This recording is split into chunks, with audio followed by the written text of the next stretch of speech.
soki ozalaka moto alokuta na kombo ya baninga par rapport à mabe epai ya chef pona baninga bakoya qui anti-valeur na corruption gabeji à bannir déstabilisation ya administration ya mboka toboye je suis la voix d'un sans-voix o elobami na se na bimisi likolo avec un salaire de 200 000 tu as construit les immeubles partout tu as acheté les voitures mais construit les villas au 7e femme tout cela avec l'argent que tu as volé à l'État osa vraiment moyibi avec les contrôleurs d'État très corrompus la République est devenue bananière biyubi et leki mbongo ya vente ya pétrole botika ko détourné mbongo ya nzete pa ekenda toyebi te mbongo ya impôt na douane impôt versé na trésor mbongo la mérite osengi décentralisation totale soki ozalaka moto alokuta na kombo ya baninga par rapport à mabe epai ya chef pona baninga bakoya qui anti-valeur pona mokolo ya lelo toyambi pona bino mwana mboka Pati Malanga oyo azali bongo cadre pe président provincial ya parti puna na ville province ya Kinshasa elongo na ye tokosola matali actualité politique tokolobela makambo mingi oyo etali vraiment ndenge nini bandeko na biso na est mingi penza bazali ba victime ya ba acte oyo euti epai ya ba kato ba agent ya MONUSCO sans plus tarder toki kopesa mopaya na biso mbote mwana mboka Pati Malanga mbote na yo mbote mingi mama Rosette mbote na bakongomani baso bakolanda biso bipai na bipai sans oublier baba ingelo mboka ngele ba diaspora ya biso na pesi bango pe longonya na pesi moka koswa na tata mokonzi ekolo mwana mboka Félix Antoine Tshisekedi oyo akobunda buto lokola moi pour ki kimingi tout etandi ya ngumba ya mboka biso Congo na pesi pe longonya pe moka koswa na leader ya parti politique ngai excellence Élysée beaucoup moins na maposo sans oublier structure na biso ba communicateur pour les changements membre de l'Union sacrée CCN en sigle oyo kambami na ngai moko Pati Malanga na pesi pe famille politique na ngai ya Punambote sans oublier mapinga ya biso FARDC longonya moka koswa na bino FARDC ba kongomani bazana sima na bino FARDC parti politique ngai puna na ba communicateur nyonso ya changement pour la nation congolaise membre union sacrée tozana sima na bino toza kosenga toujours na bino kaka boili kampiko pe peuple congolais na sima na bino elongo na gouvernement mobimba toyebi ke kimi ekoingela okati ya ngumba biso particulièrement na Goma na est bisika bitumbe ko bundama tozana kondima ete kimi ekokota pe tosengi na ba kinwa nyonso en particulier pe ba kongomani baso en général ba na kosa rôler massivement na kati ya armée na biso kolanisa na mode de tam konzekolo pour que toyeba lisusu kozwa ba disposition ndenge nini ya ko accompagner mapinga ya biso afin que masu ba kolekana kimia yo pour s'enrôler na armée to ozotinda ka bana bato non naza koyebisa na bakongomani nyonso bandeko na ngai tu oyo bazali na souci ya kimingi tout étendue à Congo ya biso bayeba na comporter quand même présence wa bango na oyo etali enrôlement nga nazali na kati ya politique na akobundela bango na nzela ya politique pona nini pete eza nango mpe mabete mais soki mpe ngongo yango esengi bongo tokotia kaka mayelo ya biso mais pour le moment tozana na kati ya politique pona kozongisa maso na nzela e ngai mpe na kosenga na bandeko ya ngai bafamille ya ngai bakongomani baso oyo baza quand même na souci mpe ya Congo lokola ngai bayeba na kosarole bayeba na kozala na nsima ya mapinga na biso mpona koyeba toujours komettre fin na fléau pe na hémorragie oyo eza koleka kati ya est ya biso mwana mboka Pati Malanga boni basango ya parti puna bino botikali kaka na union sacrée to mpe borejoindre mwana mboka Jean-Marc Kabund non biso parti politique ya ngai puna ezali parti de l'unité nationale parti ya bosangisi parti ya bomoko parti ya bolingo ezali parti ya lelo te oyo ekoyeba na kokumbama na bafleu moko oyo elongobani te oyo ezali na alimate liboso na bakongomani parce que parti na biso ezali parti oyo ezali kosadate depuis 1960 oyo ekreamaki na mwana mboka Jean Didier Bolikangu mpe ya sonam tozali parti oyo totravaillaka na gouvernement colonial à l'époque confédération Congo Rwanda Urundi oyo tosimaki responsabilité monene comme ministre il y a information à l'époque donc tous allez partir de Tokumba na baloindete tous allez parti allié fidèle naturel ya UDPS des vivants à Kondo Tshisekedi to bunda na ye to partager moment nyoso ya douleur ya koluka ete kimia ngi lokati ya Kongo ensemble na ye molimo waye pe mana kimia lelo oyo mwana waye Félix Antoine Tshisekedi azui bato ya commandement ya mboka ya biso Kongo ezali esengo pesa ipo na biso ba Kongo mani boni komona ete oya biso tozalaki na ye okati ya bitumba ya opposition et to komi na pouvoir aiba na ko se rebeller liboso ya tata na ye mwana mboka Jean-Marc Kabunji pona biso to ko kumba na buzo ba wana te parce que déjà na minute a komi maudit parce que mwana atelemi papa na ye akomi na bilaki mabe pona biso to koki kokota na muto déjà komi na bilaki mabe te maudit po aliabi misaba vérité o ezana kati to akomi maudit ka rapport apesi Union Sacrée mon Congo. Na koyebisa yo mama Rosette kolandisama na comportement ya mwana mboka Jean-Marc Kabundi pona biso tokolobaki azali modalité kolandisama na ba acte ya posé wana azali modalité mais ka Kabunda mwana bino bobetela kaya maboko ti bo vénérer ye bo pesa ba kombo nyonso ya lokumu Jean-Marc Kabundi nde Jean-Marc Kabundi boye mais tozalaki kobunda na yebi ti moko o ezalaki noble licha non violence pona koyeba na commettre fin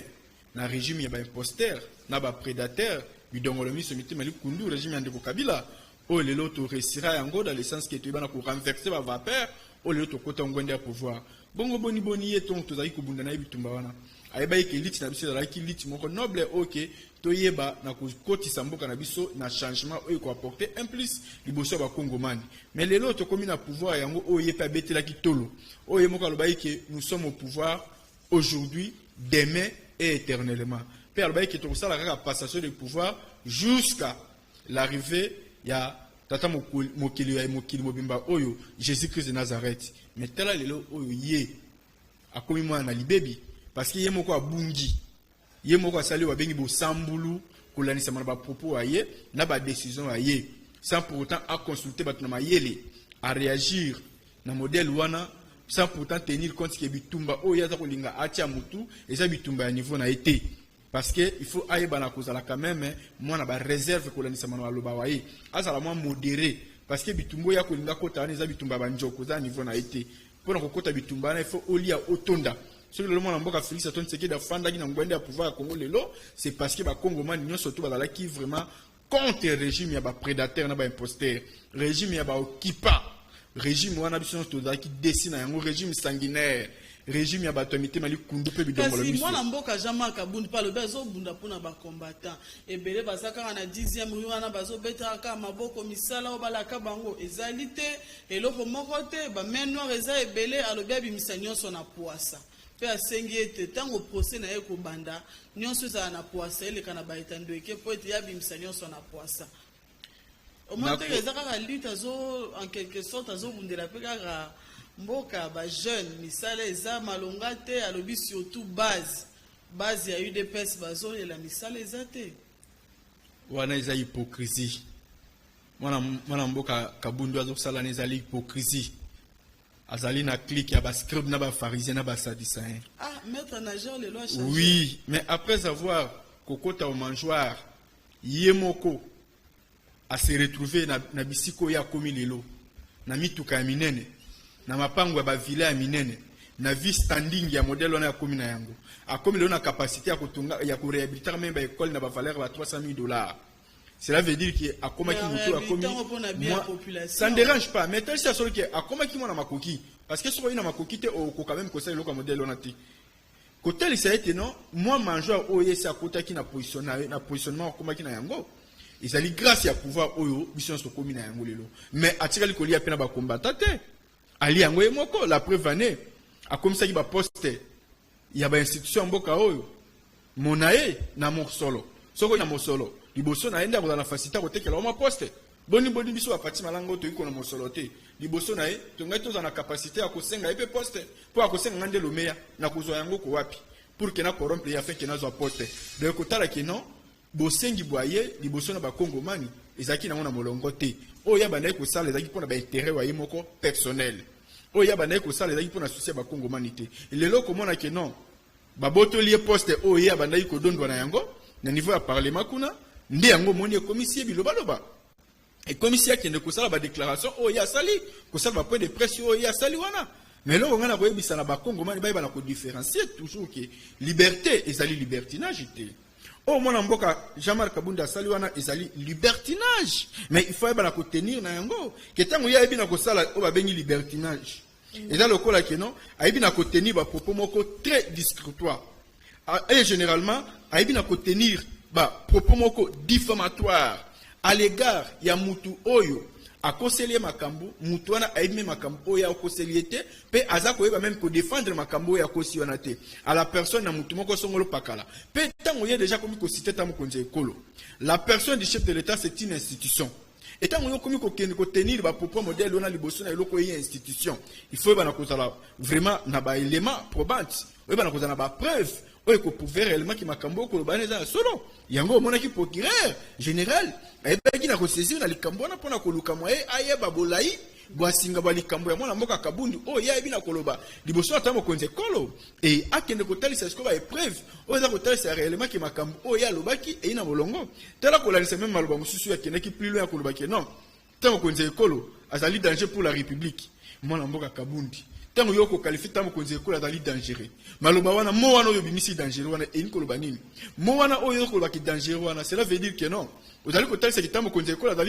azali nuisible c'est que tango konzi ekolo azali danger pour la république azali nuisible donc le côté tango konzi ekolo azali nuisible il faut prouver biso nini oyo côté c'est celui qui tango konzi ekolo azali nuisible peut ok soit encore plus loin kola kisana maloba toujours ya ndenge ya lobby biloko mususu yemoko ayebiti na bimisa ki yango a parvenir ko lobaki non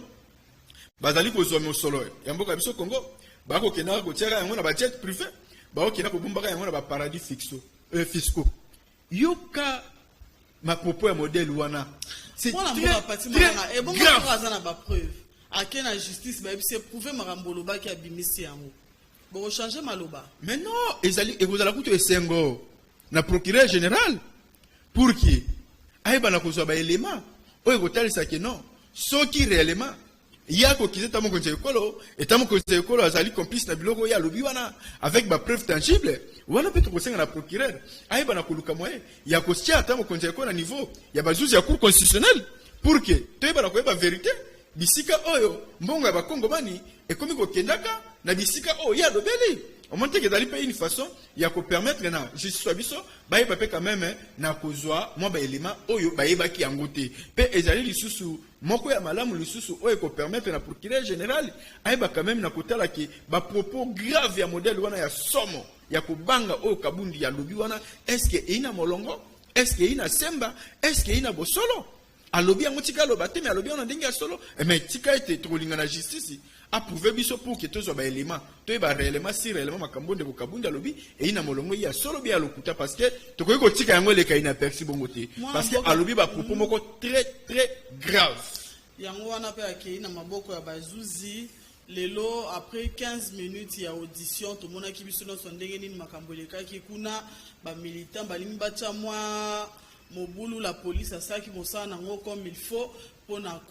encadrer batonio so ba compagnie qui mona mboka Jean-Marc Kabunda lelo na parquet c'est ma 15 minutes d'audition ba renvoyer sous procès na ye ba renvoyer sous audition na ye pour na mardi la semaine prochaine lecture na yo par rapport na yango oui eza ko talisa toujours mosala justice ko kena molongo pe na limimia nyoso parce que justice alingaka devant citation aye il faut avoir toujours convaincu na itali ba élément tangible pour ba tu dois prouver réellement que non kulanisa mana mituna ya kutuna mona mboka kabundi est-ce que ba réponse ya ko pesa na ba élément oye aza ko prouver ezali réellement vrai ou pas et le quoi ba moni peut-être ba élément est insuffisant insignifiant kulanisa mana ba élément bon ba singa kina ya na yango nde bazongi c'est l'histoire qui ne ko bonga malamu lisusu pour la unième fois pour kitanga ko zonga lisusu ambaloyo ana ba élément nyoso ezali favorable pe consultant ko tel c'est que non ba juge ya biso ba na ko zosko décision une fois pour tout mais ngana yebi ki aina ba élément te parce que ko kende même interpellation na même ko la liboso pe ami balé lelo okomona ka ki ako betaka nde monoko ako se balboucher ako betaka nde monoko cela veut dire que akomina koloba makamuso même yemoko alinga kiso ko koloba yango te c'est là qui prouve que non azala ki sous le choc sous l'émotion kozanga ko perdre poste voyez ya assemblée nationale nde ememie akoma ko réagir na lolenge wana mais ndio kande ina molongo te parce que tangu ya zalaki na poste wa ye atikala jamais ko tenir ba propos modèle wana boni kaka lelo oyo adesso na poste wana te ndia akoma ko tenir ba propos modèle wana tango yo ko lo bakita mo konze ko lo ayi mais yo moko nde muto yi jouser parce que yebisa biso ba villa otamo konze ko la tongi depuis komi na ngwende ya pouvoir ye yebisa biso biloko ni otamo konze ko le si atongi depuis komi na ngwende ya pouvoir ye totamo konze ko lo oyo muto ayi jouser akuti biso na réserve d'échange il y a 800 millions de dollars a commissi yango na à peu près ya 4 milliards 5 milliards de dollars est-ce que muto abongo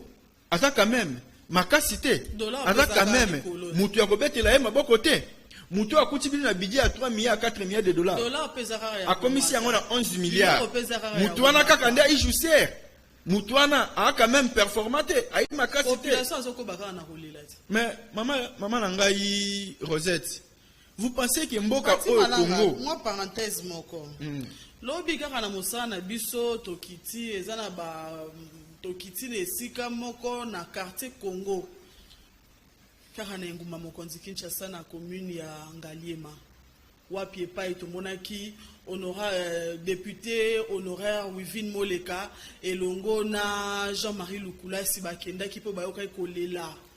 ya population balobi mama yaka trop c'est trop a profiter ki loko les ala ki journée à ba parents yepe loko la moboti alobi te na kita na sangisa bana wana quartier moko ekabwana ki ngambo epai bazomi benga ba brésilien ngambo epai mosusu bazomi benga ba américain oya ngambo ya Brésil ako katsa na ngambo ya Amérique te oya ngambo ya Amérique ako katsa nini te kuna machete za kaka boye likolo mayoki kolela na bango oyebi na kokoma na biso na ba caméra toyoki soni pona nini balobi boya kaka boye mais tozwaka solution ya malunga te mama fukami alobi te yambala oyo ngai mama na ye naza mama moboti mais il faut mona condition nini bato bazo vivre kuna bato ya bongo pati malanga yo ya koyebise makambo ya budget autant makambo autant bana wana bazolela bazata na mota kosangisa bango te mama wana na motema boboto na ye na motema mawa alobi te papa Lukula si yo lokola encadre ka bilenge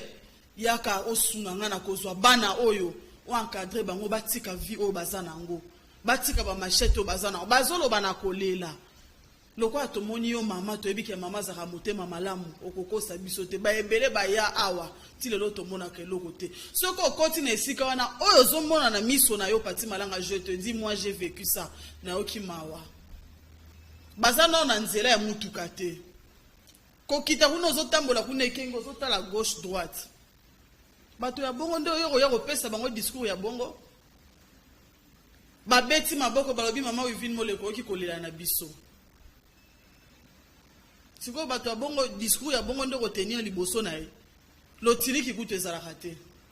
soki bakomi 16h 17h bakomi kokanga biloko po bayebi ete bana wana ntango bakobima na terrain mama yoki kolela lobi te trop c'est trop ta bozana molili tata mokonzi ekolo akosalela bino quelque chose mais botia makuna c'est sécurité kota avant tout sécurité po bilenge bo participer na o tata mokonzi azosenga jeunesse ya lobi bo participer na construction ya mboka oyo pourquoi pas na ba fin fond wana bo sala rappeler quelque chose ezate kaka ofandi na kati ya bureau no budget komi autant nini autant population na esebino bozotala bango Maman Rosette biso ba Kongomani pour le moment toza fier pe totoni na sai na boye ya mwana mboka Félix Antoine Tshisekedi na ngwende ya pouvoir ya Congo aye ko sala utopité aye pe ko sala tourisme te aende ko répondre na bosenga ya ba Kongomani pe ko pangusa pizoli ya ba Kongomani pendant autant d'années plus de 25 ans plus de 32 ans ya Mobutu plus de 25 ans ya Fidel PPRD ezali pour na biso quand même pour pangusa pizoli to changer ba discours te pour te yebi moment oyo Mobutu abandaki na moment nino yaki kosuka pour que mabe ezwa et na sangisi yango nyonso parce que déjà ezalaki na kati ya gestion na ye tant on a lobby bongo c'est pour vous dire que non mboka au Congo qui simbi ya Congo Kabila tikeli biso mwana mboka Félix Antoine Tshisekedi aye wana po aye bana kozongisa makambo na nzela mais ezali quand même eloko ya kosala mona mukolo moko te mwana kisimbi ba pesa yo o redresser yo bongisa yo zongisa ye vraiment normal na ndenge elongo ba ndenge mutoso zalaka vous pensez ça qui est d'aller et moindre chose ou bien ezali kwa mukolo moko to eloko mikolo mibale to misato. Ça va prendre toujours du temps. Kabila tire biso kisimbi ya Congo oyo, c'est pas facile. Abomaki tout secteur nyonso aussi tous les secteurs. Ezalaki chaotique. Et moi na Félix siko ayeko banda ko luka moye ya ko relever ba defo na ko bongisa ka secteur moko. Ba kuluno yo ko tanga na ngwa entretenir bango. Soki ndeko Kabila te. Biso ibanga ba kuluna mboka o. Tango biso asomi ba Congo ba parti malanga to ko kola na mboka o Congo, surtout na ngumba ville ya Kinshasa o ko kola na sai pe na esengo nyonso ko tambola 24 mutu akosimbo akozala te mutu akotungiswa akozala te. Mais boni le long de Kabila ina pouvoir Congo ayeko entretenir ba kuluna pour que ayeba na ko tia insécurité na kati ya ngumba ville ya Kinshasa pe na ba province afin que eba na ko profiter na misala ya mabe o ya zalaki na mpo na kosana kati ya mboka Congo. Et biso solo to découvrir yango. Mais le lot to pesa longonya toujours na mwana mboka général Kasongo Kabuka. Na initiative ya Zoaki ya koyeba na kozwa bakuluna komema na service national pour na ko apprendre bango métier pe le lolo ba koti au kati ya fonction publique ya mboka biso ba komi matriculer ba komi mécaniser pe ba komi ko toucher salaire na ndenge longo ba. Oui que le lo mwana mboka pati malanga na ebiso likambo ya kuluna ezongi lisusu makasi.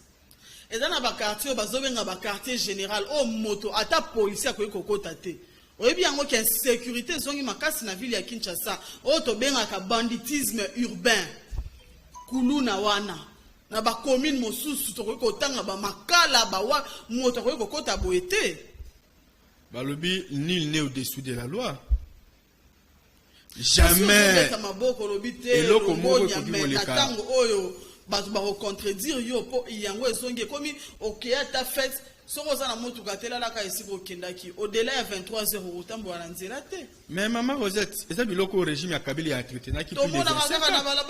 balabalo kuluna moko bakangaka azongi mikolo yo bokeba il faut ozane kenge finalement. Bazo ponaka batongo ya komemaka na ba service national tonde. Non, bazo pona batuté. Bazo ko pesa toujours accès na bakuluna baso pour que ba na ko rejoindre bosenga ya Général Kabuka na oyo isimami na Général Kasongo wa numéro 1 ville ya Kinshasa. Likambo insécurité na mboka tolobaki la responsabilité partagée. La responsabilité le koda partagée tolobaki na ko kamba numéro 1 ya sécurité ya service ya sécurité na ville ya Kinshasa. Mwana mboka Général Kasongo aiba na kosala déploiement na ndenge longo bani kolanisama na la police waye afin que ba responsable à la police na ba district baso pe na ba commune baso ba kozwa disposition sécuritaire pour na kobattre la population na ba bien na bango. Tango ba civique ba ko semer ba désordre na bango. Ba civique ba ko yeba na koluka ko maltraiter population. Bongo la police ya biso ezali wapi? La police ya biso squad les devant. Parce que la biloko au régime passé ba ki na ko entretenir bango et comme même la complicité dans la police. Mais les lots toza koluka siko ndenge ni ko yeba na ko éradiquer ba biloko wana nyonso pour que te ba na kosengisa makamma sona ali mape na molongo. Ezali travail ya mokolo moko te. Ça va nous prendre toujours du temps. Et Nathan wana to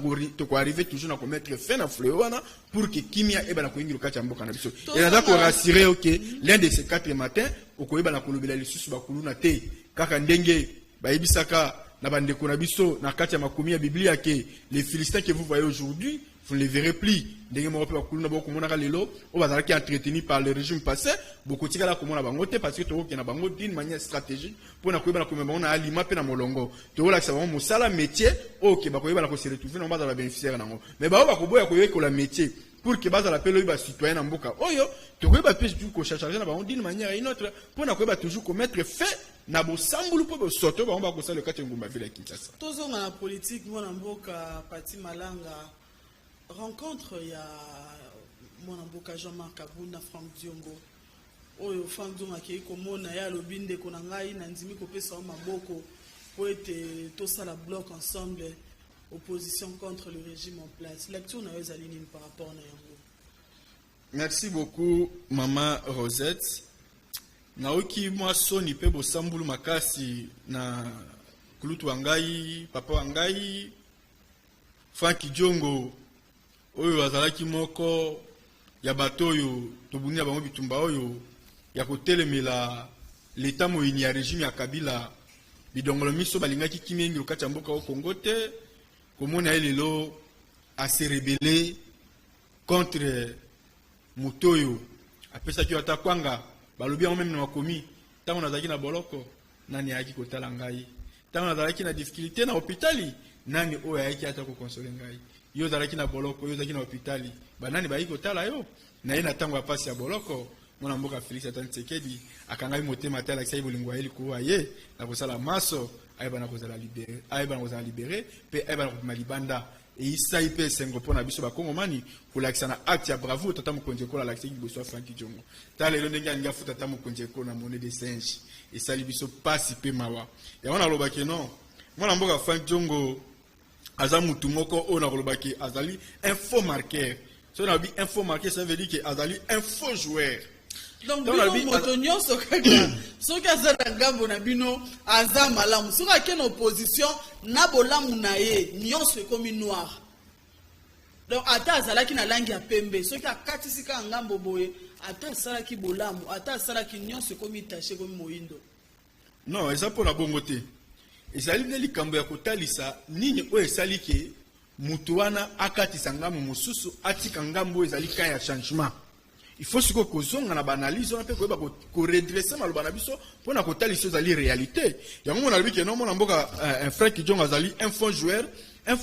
qui ne marque pas. C'est-à-dire que non ayebi ko conserver balle. Mais tant que komi ya kotia mongete ayeba kate. Et cela veut dire que non soko landele malamu on comprend que peut-être makambo abali azana maîtrise na ngo so malamu te ou bien makambo ndembo ayeba vraiment procédure ninte oya ko sala pour que ayeba na ko marquer bi lukola ye côté wana azana difficulté côté wana za ko marquer te et sengi na ye quand même ayeba toujours na kozonga siko na ali mapena molongo pour que ayeba nino ko sala ye amarka ka babité nino za ko sala ye atia ka babité parce que tout dans la katia compétition. Et dans la compétition, tout ça,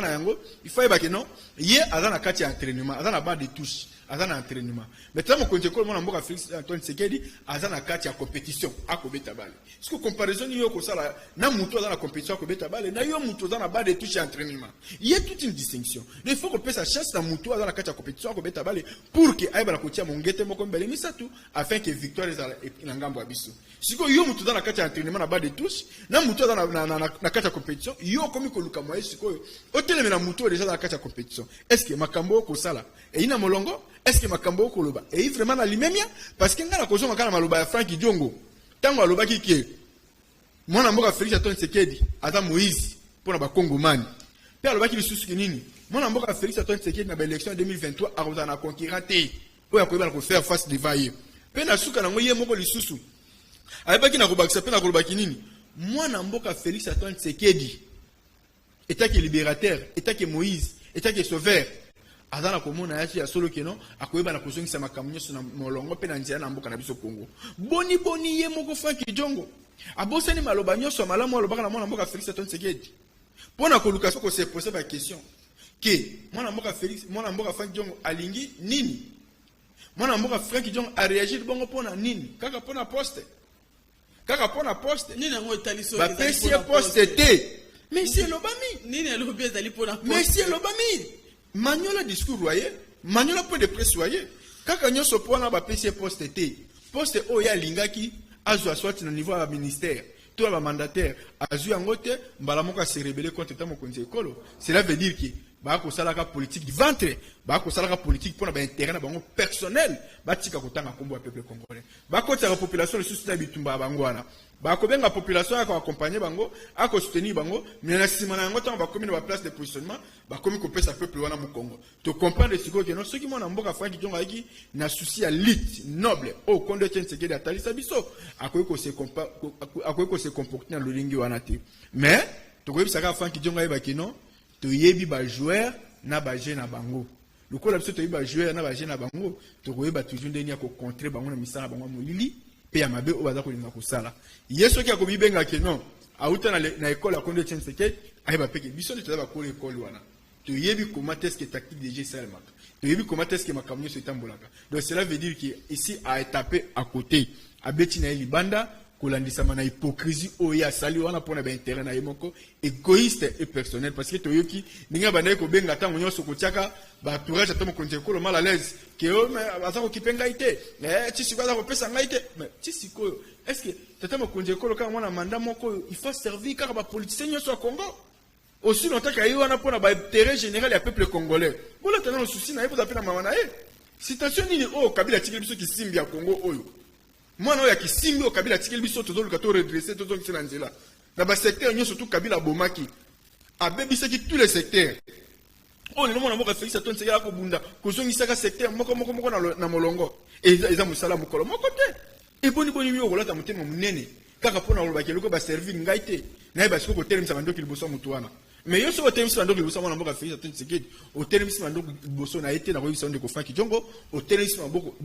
bandoki nde pona biso ba Kongo mani. Et biso mo ba Kongo mani ko s'en charger na oputo biso ke non. Bitumbo za ko luka. Eza na nzela mwana mboka Félix Antoine Tshisekedi. O ko luka nde bituma na biso o kutande na ba Kongo mani na nzela na yo parce que biso to lobi ke non. Toze susu na besoin ya politique ya hypocrisie wana te. Ya ba scribe na ba pharisien na ba sadducéen. O boza ko sala toze susu na besoin na. Mais ce pays na ko na politique na bino takati na ngambo opposition. Donc comme intimidation soki moto akye kuna bokomi ko menacer.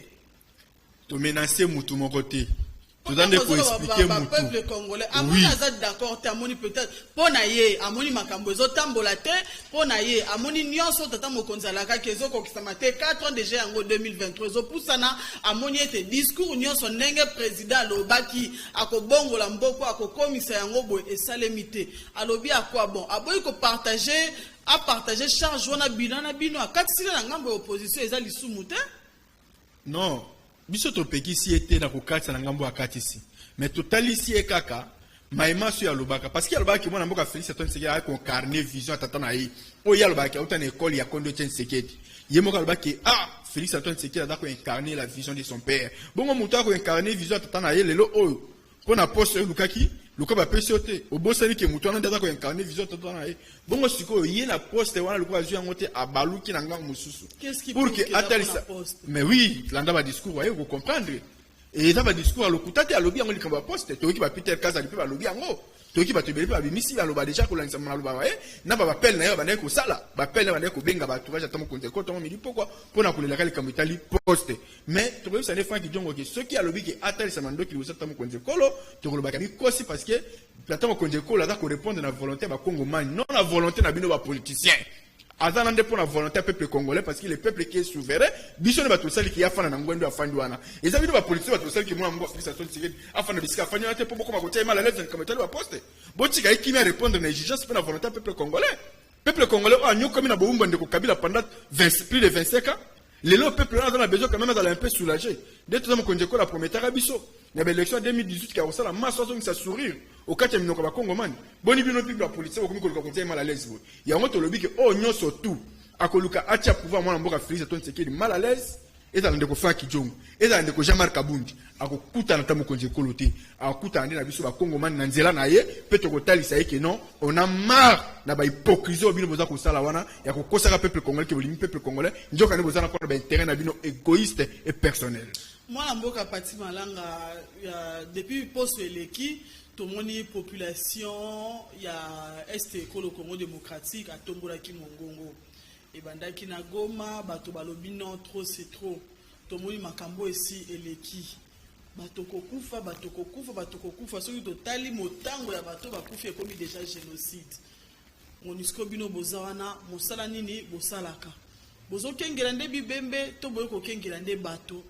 oyo bazali na bomoi na miso na bino ba massacre ezo salema ba tuerie ezo salema population azwaki mokano ya kosala marche contre MONUSCO ba bengi manifestation anti MONUSCO pona kosenga départ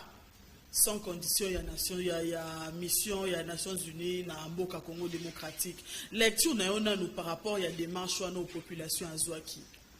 Merci Mama Rosette Nsinga na motuna wayo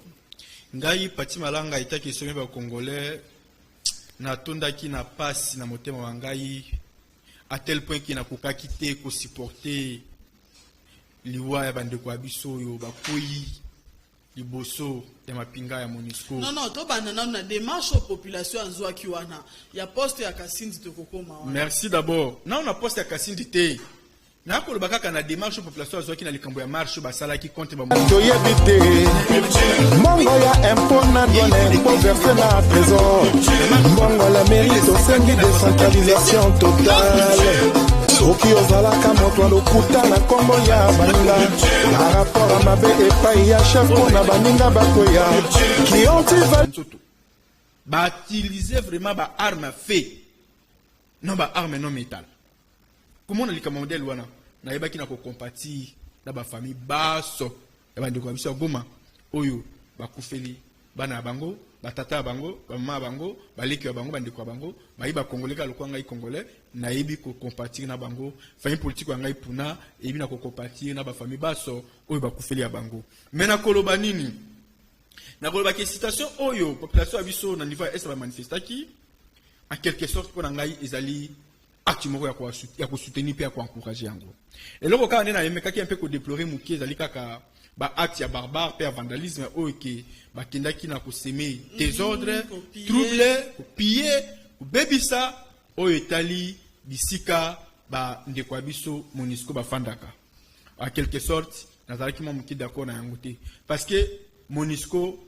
il faut toyeba que RDC ezali pays membre il y a nation, il y a pays membre, pays signataire, il y a Nations Unies. Donc, ce n'est pas pour rien que bien ça va awa parce que tout ça là bango déjà convention. Mais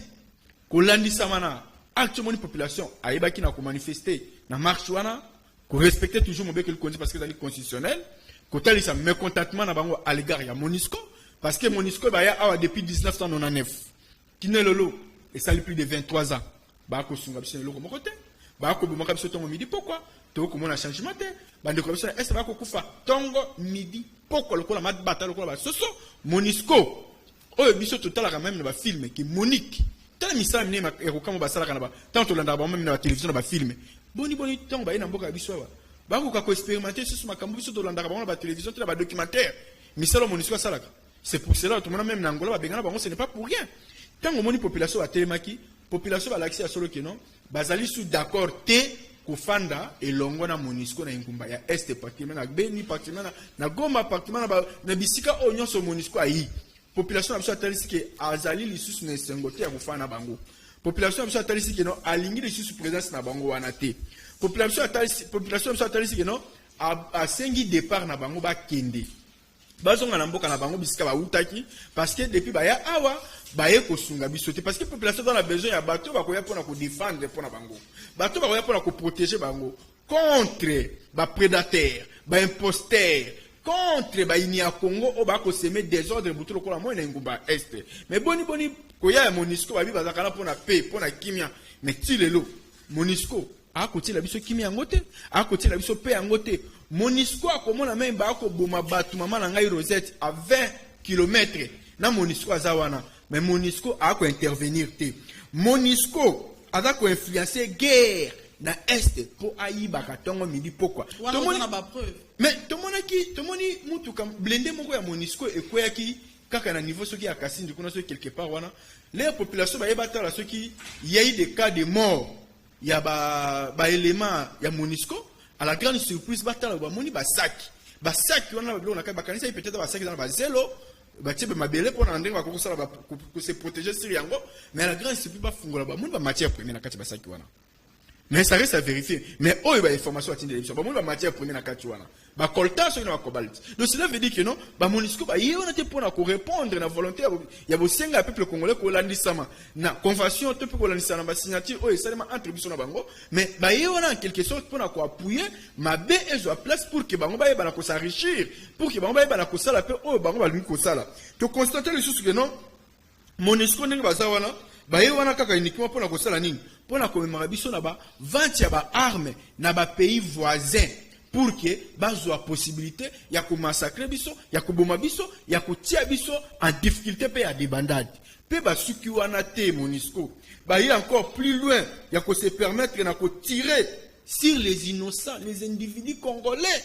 na kati ya mboka na bango moko ba ya ko boma biso lokola ba soso lokola mabata lokola bataba kolandisa mana musalo biso toyeba ki bamba ko sala mbako sala yango te tala ndenge babomi population soki babomelaka biso banguna ba inya Congo ba terroriste ba ko semer trouble na est modèle wana mais ngaki za sai pona biso mais pour la boma population petit peuple babomi biso belé na minute ba saccager biso na minute procès bongisa na mikolo ezali koya contre ba casque bleu oyo ba tiraki à bout portant na ba élément na ba congolais na ba civil congolais oyo ba kendaki bazali ko empêcher bango kokota na poste frontalier ya Kasindi procès ezali ko bongisama ba ko juger ba casque bleu wana oyo bazobenga bango ba casque bleu meurtrier. Bien sûr, toyoki yango totoni na sa ndenge balobi ke procès ko salema mais procès wana ko bénéficier na biso ba ko moment na nini parce que bande ko biso si ba koti mabele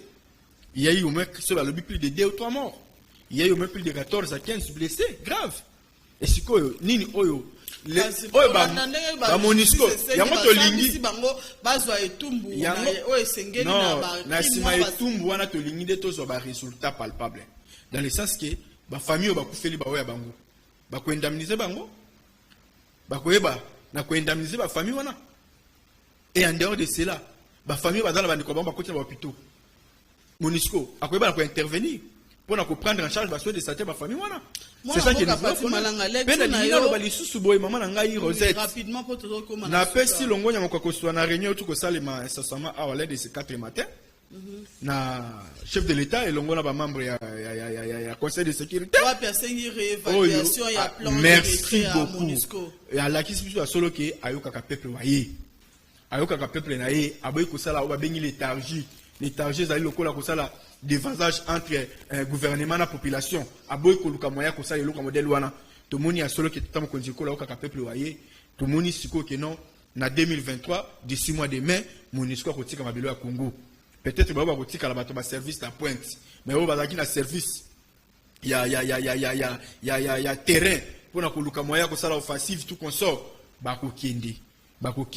Bakotika mabelo ya biso ya Congo. En tout cas to sengi processus wana ba kena yango kino na suka parce que to ko ndima te que MONUSCO oyo a commis ko se nexer na ba yini na ba nguma na ba nguna na ba yini ya Congo na bidongo miso au détriment du peuple congolais oyo que to yeba ki ba yepo na biso mais ba on ba commis ko sala suma kambo oyo zali contre volonté de la population tala actuel qui na kasindi ezala kate. C'est insupportable, je vous dis, maman Nanga Rosette. Insupportable comment la MONUSCO a parvenu à se comporter dans le lingue où on appelle. On a baninga bakoya qui ont dit élément avec une agenda caché. Avec une agenda caché. Et bongisami mokolo ya lobby pour na kosenga toujours départ ya MONUSCO. Non. Na ville ya Goma. Oui, ngai la lobby hein. Maso oyo population a kosala yango na voie normale pour na kotalisa mécontentement na ye à l'égard ya MONUSCO. O ezana molongo ya bakasité des ordres té mais ko sala yango na voie normale pe ya ko respecter constitution pour na ko yebisa gouvernement congolais que tous allez d'accord té pe tozana sima bato wana le sous na mboka na biso na ko appuyer yango pe na ko récupérer Bunagana. MONUSCO depuis aye na mboka o ya sela yango 23 ans nini o ya sala lingai na Congo. Donc, MONUSCO, maman Rosette, si on a Congolais, que MONUSCO par an, l'État congolais peut s'accueillir $1 milliard. Mongoya impona douane pour verser la trésor. Mongola mérite au sein de décentralisation totale. Soki ozalaka moto alokuta na kombo ya baninga na rapport à mabe epai ya chef pona baninga bakoya qui ont Bamakoki logistique ya malamu ye longo bani o elenda o ekemba afin que permettre bomba sa musa pe na ndenge longo bani pe na limemi ya baso. Ce qui est important na kosenga kana l'état congolais a renforcer ndé armée na biso sur le plan logistique. Aïba na ko renforcer bango. Aïba na ko équiper bango malamu. A équiper ba soda malamu na basi na bango, na bana na bango, asimba bango malamu, abongisa bango améliorer salaire na bango kandi moni a matiki 67,000 francs congolais, abakisa lisusu. A équipé bango a bonne difforme na koyebisa maman na Rosette armée abiso ba kosala makambo minene pe ko kamwa armée o na yebi à l'époque il y a régime ya Mobutu tango bakene ko intervenir na Rwanda à l'époque il y a pouvoir ya Biarimana armée wana bakufate bazali mapinga wana bakufate bazali armée wana o babanga ka yango armée wana tilelo o eningisa monde o ebotola ba pays belé na bitumba ya deuxième guerre mondiale armée wana tozala yango armée wana sifika ki ba équipé bango malamu basimba bango ba mettre ka ba moyen consistant au armée balingi bazana yango o bango bazotira MONUSCO batira yango armée na biso naza ko rassurer que l'un de ces 4 matins to komona que non une partie à Congo na place to komona moi ki ba ko récupérer yango baboto déjà bisike belé baboto bisike belé Bunagana to yebi que l'un de ces 4 matins armée à biso ba ko récupérer Bunagana pe to dans condiment été ba ko récupérer mais là on a resenga kaka atata mo konjele ko na sima mikolo ko ya awa il faut ba ko sala réaménagement ya gouvernement parce que tu dois comprendre tout comment on a ba journaliste na ba tumusu ba ko le kana TV ba ko se permettre ko kumisa ba ministre mais ba ko critiquer ta mo konjele ko